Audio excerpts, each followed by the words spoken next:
ओम श्री साईराम मु श्री कृष्णचंद्र शतपथी प्रिय दर्शक बंधु मो चैनल को आपण मान स्वागत जनाऊँगी।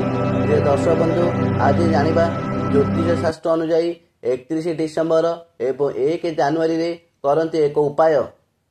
मंगलदेव बुधदेव कृपा जोगु वर्ष जाक रही टंकार अभाव।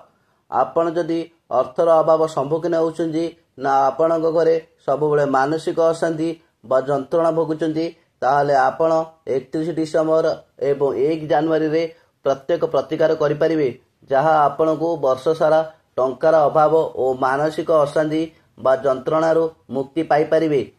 31 डिसेम्बर 2024 मंगलवार दिन पड़ुअछि जहाँ भगवान हनुमान को उत्सर्ग करा जाइछि। सूर्योदय पूर्व उठी गंगा जल पकाई स्नान करिबे, नाली किंबा नारंगी वस्त्र पिंधिबे, निकटस्थ हनुमान मंदिर को जिबे, नाली मंदार माल सेव नाली वस्त्र और सुद गाई घरे दीप निज नाम और गोत्र कही पूजा करिबे। 108 थर किंबा निज समर्थन अनुसार हनुमान चालीसा बोलिबे और सुंदर कांड पाठ करिबे और हनुमान को सिंदूर घी और गोटा पान हनुमान पाखे लगी करिबे और नासी लगा नड़िया रे नाली कपड़ा बांधी निज नाम और गोत्र कही हनुमान पाखे रखिबे और लड़ू को भोग करिबे। सेही भोग लड़ू को छोट पिला को बांटिबे। तापर दिन सकाळे गाधोई नाली मंदार फूल सेव सुद गाई घरे दीप लगाई रखिथिबा नासी लगा नड़िया को आनी बोही जाउच झरणा किंबा नदी रे विसर्जन करिवे। एही प्रतिकार कले निश्चित भाव में आपनकर टंकार अभाव रहिबो नाही। 31 डिसेम्बर व्यतीत आपण को 1 जनवरी 2025 रे मध्य प्रतिकार करने को पड़िबो। जनवरी 1 तारिख 2025 मसीहा बुधवार पड़ुअछि। एही दिन भगवान गणेश उद्देश्य उत्सर्ग करा जाइछि।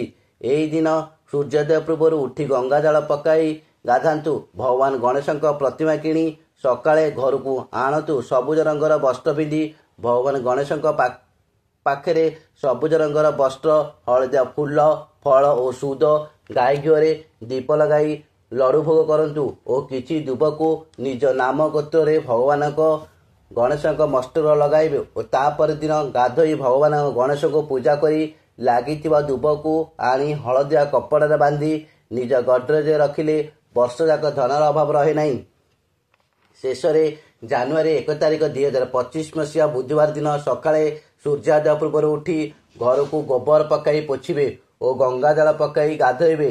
घर मुख्य द्वार रे आंब डाला बांधिबे और कलश बसाइबे।